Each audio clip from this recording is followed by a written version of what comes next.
今天来分享的主题呢是关于女性私密的一个问题。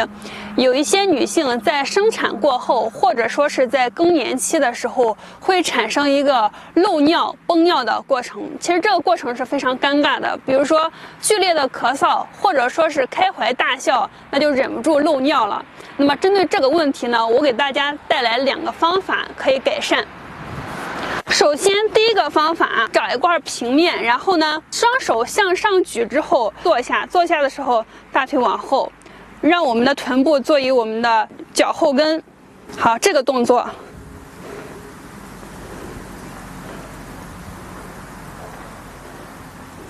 这个动作我们每天练习50次。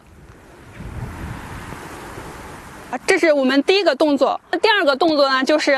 家里有小球的可以准备一个球，我这里呢是刚好有一个这么大的一个苹果，然后呢我们把这个苹果夹在我们2个膝盖的中间，